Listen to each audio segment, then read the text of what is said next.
पदार्थों की कितनी अवस्थाएं होती हैं? 3 अवस्थाएं होती हैं। पहली अवस्था कौन सी? ठोस। दूसरी, तीसरी, थोड़ा जोर से बोला करो। ठोस पदार्थ की कौन कौन सी भौतिक अवस्थाएं होती हैं? और एक और भौतिक अवस्थाओं के बारे में खोज की गई है, उसका नाम है प्लाज्मा। उसको हम आगे पढ़ेंगे। तो पहले अपन ने क्या पढ़ा था? ठोस पदार्थों के बारे में। किसके बारे में पढ़ा था? ठोस पदार्थों के बारे में पढ़ा था। और अब आज की क्लास में क्या पढ़ेंगे भाई? द्रव अवस्था के बारे में। किसके बारे में? द्रव अवस्था के गुण व विशेषताएं। इधर ध्यान दीजिए, द्रव अवस्था के कौन कौन से गुण थे? कि पहला गुण मैंने आपको बताया कि द्रव पदार्थों के कण ठोस पदार्थों की तुलना में दूर दूर स्थित होते हैं। कैसे?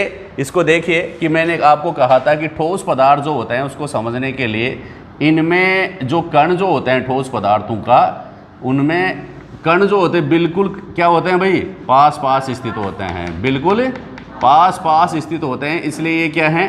ठोस पदार्थ हैं। इसलिए क्या है? ये ठोस पदार्थ हैं। और क्या खास बात बताई थी मैंने? बताओ देखें ठोस पदार्थों की। आकार व आयतन निश्चित होता है। आकार व आयतन निश्चित होता है। जो भी इसके ऊपर अपन बाह्य बल लगाएं, इनके आकार व आयतन में ज़्यादा परिवर्तन नहीं होता है। बाह्य बल लगाते हैं तो इनमें परिवर्तन नहीं होता ना। आप अपनी टेबल पे जोर लगाइए, प्रेशर लगाइए, उसके आकार में कोई बाह्य आकार में परिवर्तन होता है? नहीं होता है। क्यों? क्योंकि पहले ही इनके कण जो होते हैं ना बहुत अधिक पास पास स्थित होते हैं। ठीक है? क्यों भाई? इनके कणों के बीच में आकर्षण बल का मान बहुत अधिक होता है। ठोस पदार्थ जो होते हैं उनके कणों के बीच में क्या होता है? आकर्षण बल का मान क्या होता था भाई? बहुत अधिक। आकर्षण बल का मान क्या होता है? इनके कणों के बीच में पास पास स्थित होता है ना, तो इनके कणों के बीच में क्या होता था? क्या होता है? आकर्षण बल का मान बहुत अधिक होता है। ठीक है? लेकिन द्रव पदार्थ जो होते हैं उनकी क्या स्थिति है? कि द्रव पदार्थ के जो कण जो होते हैं, देखिए ठोस पदार्थों के मैंने बता दिया। अब द्रव पदार्थ के कण जो होते हैं वो थोड़ा सा, देखो अपन कोई भी हम चित्र बनाते हैं, कोई भी डायग्राम बनाते हैं साइंस में, तो द्रव पदार्थ के कणों को बताने के लिए इस प्रकार से हम बनाते हैं डायग्राम, है ना। पानी का भी कि इसमें पानी भरा है, एक बीकर लेते हैं उसमें पानी भर लेते हैं, तो पानी का इस प्रकार से बताते हैं। ठीक है? ठोस को इस प्रकार से बताते हैं क्योंकि ठोस पदार्थ जो होते हैं उनमें कण जो होते हैं क्या होते हैं भाई? बहुत पास पास स्थित होते हैं। लेकिन द्रव पदार्थ, ये तो ठोस हो गया, ठोस को क्या कहते हैं इंग्लिश में? सॉलिड। ठीक है? और इसको क्या कहेंगे? लिक्विड। क्या कहेंगे भाई? लिक्विड। लिक्विड जो होता है या द्रव पदार्थ जो होते हैं उनमें पदार्थ के कण ठोसों की तुलना में थोड़ा दूर दूर स्थित होते हैं। आगे बात समझ में? अब गैस पदार्थ को भी इनके साथ ही देख लो। गैसीय पदार्थ जो होते हैं उनमें पदार्थ के जो कण हैं वह बेजा दूर दूर स्थित होते हैं। बेजा का मतलब बहुत दूर दूर। किसकी तुलना में? ठोसों से भी ज़्यादा, द्रवों से भी ज़्यादा और गैसों से भी ज़्यादा। आ गई बात समझ में? गिया जमस में तब्बा। आ गई ना बात समझ में? कैसे? इनको बताने के लिए अपन यूं करेंगे, देखो गैस पदार्थ के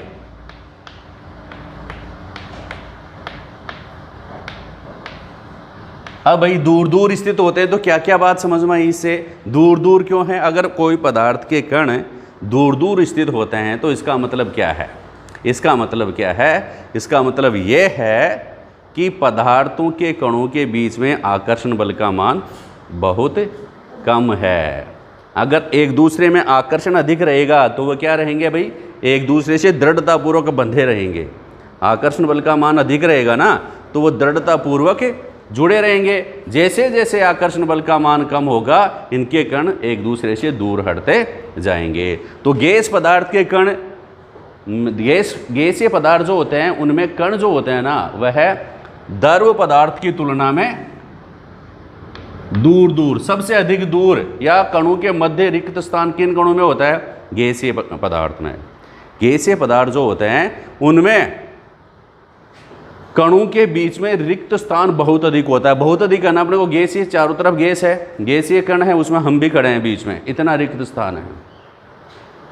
खड़े हैं ना, हम भी खड़े हैं, टेबल भी रखी है, और भी कुछ फैन भी चल रहा है, इसका मतलब क्या है, इनके कणों के बीच में रिक्त स्थान बहुत अधिक है गैस पदार्थों की। लेकिन ठोस में देखो, आप टेबल के कणों के बीच में जाके खड़े हो जाओ, देखें ये है ना, ये लकड़ी, खड़े हो जाओगे क्या? नहीं हो सकते, क्योंकि ठोस पदार्थ के कण पास पास स्थित होते हैं, लेकिन पानी में खड़े हो सकते हो। इसका मतलब क्या है, ठोस पदार्थ की तुलना में जो द्रव पदार्थ हैं उनमें कणों का उनके कणों के बीच रिक्त स्थान अधिक होता है। किसकी तुलना में? अब आप देखो, तीनों को देखेंगे तो आप लोगों से कई प्रश्न पूछ सकते हैं। क्या कैसे कैसे आप लोगों से पूछे कि निम्नलिखित में से पदार्थ की किस अवस्था में कण सबसे अधिक पास स्थित होते हैं, ठीक है, और सबसे ज़्यादा दूर गैस में? किस में?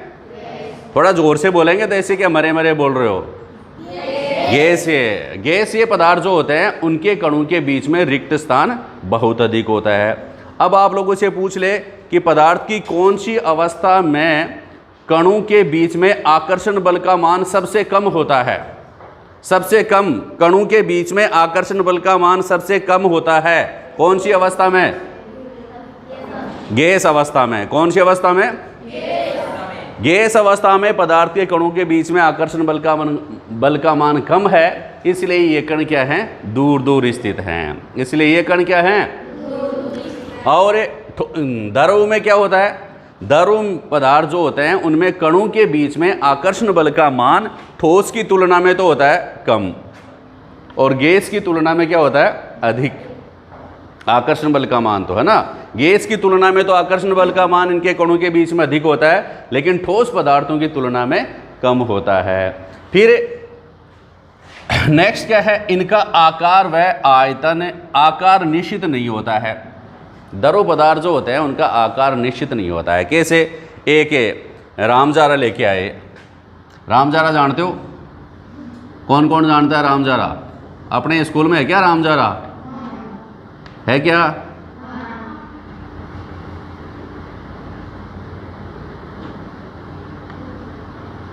ये रामजारा है ना? इसमें पानी डाला अपन ने, तो पानी का आकार कैसा हो गया? रामजारे के जैसा हो रहा है ना। पानी को इस प्रकार से बता रहे हैं ना अपन, ये पानी भरा है इसमें, तो किसके आकार का हो गया? रामजारे के आकार का पानी हो गया, ठीक है। द्रव का आकार निश्चित नहीं होता ना। फिर इसी पानी को मैंने किस में डाल दिया? एक बाल्टी में डाल दिया। किस में डाल दिया भाई? बाल्टी में डाल दिया, और इस बाल्टी में डालते ही पानी का आकार किसका कैसे हो गया भाई? बाल्टी जैसा हो गया। बाल्टी जैसा हो गया ना? हो गया कि नहीं हुआ? हो गया। पानी का आकार कैसा हो गया? बाल्टी जैसा हो गया। फिर इसको डाल दिया मैंने, कुछ अलग प्रकार का प्लास्टिक मग था, ऐसे कई डिजाइन के भी तो आते हैं, इसमें डाल दिया। बॉर्नविटा पीने वाले कप में डाल दिया, कॉम्प्लेन पीने वाले कप में डाल दिया, कई प्रकार के डिज़ाइन के कप भी आते हैं ना, उन कप में डाल दिया। तो जिस भी पात्र में इसको हम डालेंगे, इस पानी का आकार कैसा हो जाता है? उसी के हिसाब से हो जाता है ना, जिस जैसा पात्र का आकार है। मतलब कि द्रव पदार्थ जो होते हैं उनका आकार निश्चित नहीं होता है, उनका आकार निश्चित नहीं होता है। समझ में आ गई क्या बात है? द्रव पदार्थ जो होते हैं उनका आकार निश्चित नहीं होता है। सही बात है कि नहीं है? अरे ये चाबी है, ये ठोस है एक द्रव है? ठोस है। कैसी है? ठोस। अब इनका आकार फिक्स है कि नहीं है? आकार देखो जैसा है वैसा ही है, थोड़ी देर में बदल थोड़ा ना जाएगा। और अगर आकार बदल जाएगा तो क्या होगा? इस चाबी का आकार बदल जाएगा तो मेरी बाइक नहीं चलेगी ना, क्यों? वो आकार ही बदल गया। लेकिन ठोस पदार्थ जो होते हैं उनका आकार भी निश्चित होता है और आयतन भी निश्चित होता है। लेकिन द्रव पदार्थ जो होते हैं उनका आकार निश्चित नहीं होता, लेकिन आयतन निश्चित होता है। आयतन मतलब जितनी मात्रा पानी की इसमें थी उतनी ही मात्रा इसमें है, उतनी ही मात्रा उसमें है, लेकिन आकार बदल रहा है। लेकिन क्या बदल रहा है? मतलब समझ गए? द्रव पदार्थ जो होते हैं उनका आकार निश्चित नहीं होता। द्रव पदार्थों का आकार निश्चित नहीं होता। द्रव पदार्थों का आकार निश्चित नहीं होता। लेकिन क्या निश्चित होता है? आयतन निश्चित होता है। इतनी बात समझ में आ गई। अब देखिए तीसरी बात, चौथी बात आ गई। इसमें संपीड़ितता का गुण ठोसों की तुलना में अधिक व गैस पदार्थों की तुलना में कम होता है। संपीड़ितता समझ गए? संपीड़ितता का मतलब जब इसको हम दबाएं, प्रेशर लगाएं इसमें, तो बाहरी दबती है क्या वह चीज़? कॉम्प्रेस्ड होती है क्या? पिचकती है क्या? ठोस पदार्थ तो नहीं पिचकेगा ज़्यादा, बिल्कुल भी नहीं पिचकता। ठीक है, इसका मतलब क्या है? ठोस पदार्थों में संपीड़ितता बहुत कम होती है। पहले तो समझो संपीड़ितता क्या होती है कि जब किसी पदार्थ पर अपन बाह्य बल लगाते हैं, जब किसी पदार्थ पर हम बाह्य बल लगाते हैं तो उसके आकार में परिवर्तन हो, वह दबे या वह पिचके, तो इस गुण को हम क्या कहते हैं? संपीड़ितता कहते हैं। आगे बात समझ में? इस गुण को क्या कहेंगे? संपीड़ितता कहेंगे। समझ में आ गई बात? परिभाषा क्या होगा भाई? संपीड़ितता क्या समझे? कि जब किसी पदार्थ के ऊपर अपन बाह्य बल लगाते हैं, जब किसी पदार्थ पे हम बाह्य बल लगाते हैं तो उनके आकार में परिवर्तन हो जाए, वह पिचक जाए, तो इस गुण को हम क्या कहेंगे? संपीड़ितता कहेंगे। ठीक है, और इंग्लिश में कहते हैं इसको क्या कहते हैं? कॉम्प्रेस्ड होना, संपीड़ित होना। ठीक है, कॉम्प्रेशन होना। तो ये चीज़ जो है ना, इसको हम क्या कहेंगे? संपीड़ितता कहेंगे। तो द्रव पदार्थ होते हैं उनमें संपीड़ितता ठोसों की तुलना में अधिक होती है, लेकिन गैस पदार्थों की तुलना में कम होती है। कैसे भाई? कैसे समझेंगे? एक आपने इंजेक्शन देखे हैं क्या? इंजेक्शन देखे हैं? चलो वो इंजेक्शन बनाते हैं। ये कुछ ऐसी डिजाइन आती है इंजेक्शन की, थोड़ा सा गोला ही दे देते हैं, आजकल गोल गोल से आने लगे।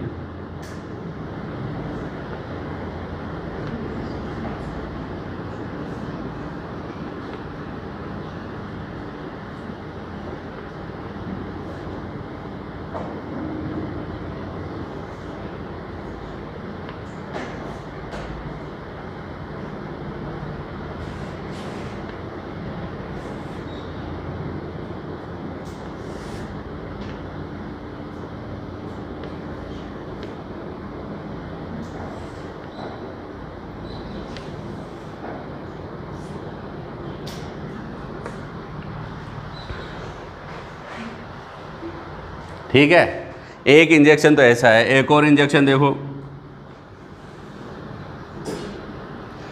ये सिरिंज है,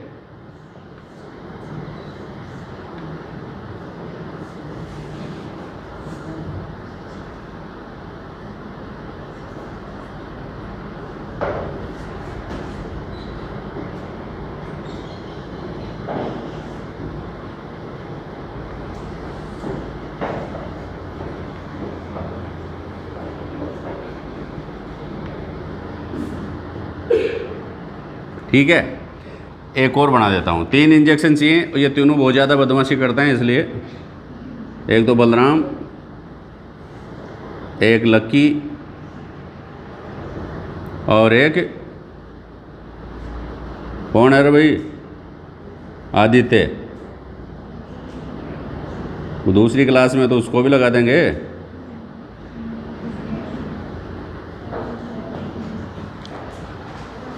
आती है एक सिरिंज इस प्रकार से, उसको खींचे पीछे की तरफ और फिर उसमें क्या डाल दिया।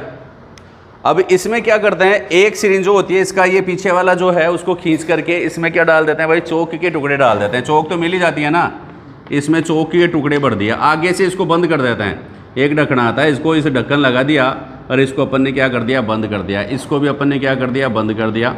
और इसको भी आगे से बंद कर दिया। ठीक है, केप लगा दिया ना इसके ऊपर, बंद हो जाएगा। तो आगे अगर 2 काम है यहाँ, तो एक तो बंद कर दो या फिर आगे इंजेक्शन लगा दो। आता ना, आगे इंजेक्शन लगा देना, सुई वाली सुई लगा देते हैं इसके आगे, सुई अलग से आती है।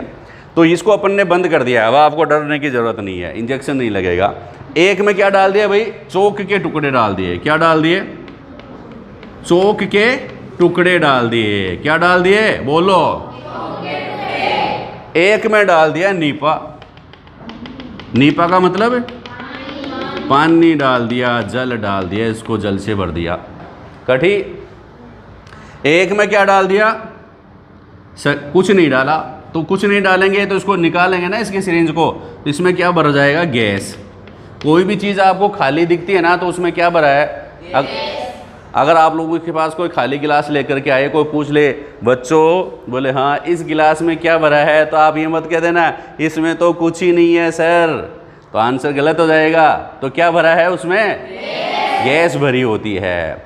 अब क्या किया, एक क्या नाम है, क्या नाम आपका, बलराम, आपका रोशन, कौशल, आरव। बलराम, आरव और कौशल तीनों को बुला दिया और तीनों को एक एक इंजेक्शन मैंने हाथ में दे दिया। अब उनको कहूँ कि इसको दबाइए, तो कौन ज़्यादा दबा पाएगा इंजेक्शन को, कौन दबा पाएगा। ये तो दे दिया किसको, बलराम को। ये इंजेक्शन तो किसको दे दिया मैंने, बलराम को। ये दे दिया कौशल को, और ये दे दिया किसको, आरव को। बलराम को दे दिया, कौशल को दे दिया और आरव को इंजेक्शन दे दिए। अब मैं ये कह रहा हूँ कि उनको कहूँगी भाई इसको दबाइए, इसके पिस्टन को दबाइए आप, ठीक है। ये पिस्टन कहलाता है, ये जो है ना ये पिस्टन कहलाता है, इसके पिस्टन को दबाइए। तो कौन सा ज़्यादा दबा पाएगा, बलराम दबा पाएगा, कौशल दबा पाएगा या आरव दबा पाएगा। क्यों, आरव के इंजेक्शन में क्या भरा है, गैस, ठीक है। तो गैस, आरव वाला इंजेक्शन ज़्यादा दबेगा आके। सबसे कम किसके वाला इंजेक्शन दबेगा, क्योंकि क्या भरे हैं, चौक है। तो इसका मतलब क्या निष्कर्ष निकला कि जो ठोस पदार्थ जो होते हैं, इस गुण को, ये दब रहे हैं ना, इस गुण को अपन क्या कहते हैं, संपीडिता कहते हैं। इस गुण को क्या कहते हैं, संपीडिता कहते हैं। आगे बात समझ में, किन किन को समझ में आ गया। संपीड्यता किसे कहेंगे, तो आप बताएंगे जब किसी पदार्थ पर हम बाह्य बल लगाते हैं तो वह क्या होती है भाई, उनके आकार में परिवर्तन होता है या वह संपीड़ित होती है। इस गुण को संपीडिता कहते हैं। वह पिचकती है, वह दबती है, तो इस गुण को संपीडिता कहते हैं। तो सबसे अधिक संपीडिता का गुण किस में पाया जाता है, किस में पाया जाता है, कौन से पदार्थ में सबसे अधिक संपीडिता, जो सबसे ज़्यादा दबेगी। फिर सबसे कम ठोस में। और द्रव में क्या है, द्रव में के बारे में क्या बताओगे संपीडिता में, कि इनमें संपीडिता जो होती है वह ठोसों की तुलना में तो अधिक है। ठोस से तो ज़्यादा ही दब जाएंगे एक द्रव पदार्थ, लेकिन गैसों से कम। ये मध्यम संपीडिता पाई जाती है। बीज की संपीडिता किस में पाई जाती है, द्रव पदार्थ में। आगे बात समझ में। तो नेक्स्ट क्या है, इनमें विसरण की दर ठोस पदार्थों की तुलना में अधिक लेकिन गैसीय पदार्थों की तुलना में कम होती है। विसरण की दर, विसरण की दर क्या है, जैसे अपन ने क्या किया था, एक क्रियाकलाप किया था, उसमें क्या था कि हमने क्या किया कि पानी लिया था और पानी में एक गिलास में पानी लिया, 2 गिलास ले लिए थे, उसमें एक में तो क्या डाली थी, शाही, लाल शाही या नीली शाही डाली थी ना, तो वह फटाफट उसमें आपको जाती हुई दिख रही थी, घुलती हुई दिख रही थी। फिर एक में क्या डाला, शहद डाला था, वह धीरे धीरे जब तक उसको हिलाया नहीं वह उसमें मिक्सचर नहीं हो रहा है, ठीक है ना। तो द्रव पदार्थ जो होते हैं उनमें विसरण की दर, एक प्रयोग क्या किया था अपन ने कि अगरबत्ती जला दी, अगरबत्ती जला दी, उसकी खुशबू फटाफट हो जाती है ना, ठीक है ना। तो जो गैसीय पदार्थ हैं उनमें विसरण की दर सबसे अधिक होती है। गैसीय पदार्थों में विसरण की दर क्या होती है, और उससे कम किस में होगी, द्रव पदार्थ में। और ठोस पदार्थ जो होते हैं उनमें विसरण की दर सबसे कम होती है। समझ गए क्या बात को। विसरण की दर सबसे अधिक किसमें, गैस पदार्थों में। जोर से बोलिए, तो चुप क्यों रहते हो, बोलना चाहिए। सबसे अधिक विसरण की दर किसमें रहती है, और सबसे कम ठोस में, और मध्यम द्रव पदार्थों में। आगे बात समझ में। लेकिन खास बात यह है कि द्रव पदार्थ ऐसे हैं उनमें ठोस भी घुल सकता है और उनमें गैस भी घुल सकती है, ठीक है ना। द्रव पदार्थ में गैस भी घुली हुई रहती है ना। अरे पानी में जलीय जीव रहते हैं, मछलियाँ वगैरह रहती हैं, मगरमच्छ वगैरह रहते हैं, और भी बहुत सारे जीव रहते हैं, लेकिन वो भी तो ऑक्सीजन गैस ग्रहण करते हैं। कहाँ से ग्रहण करते हैं?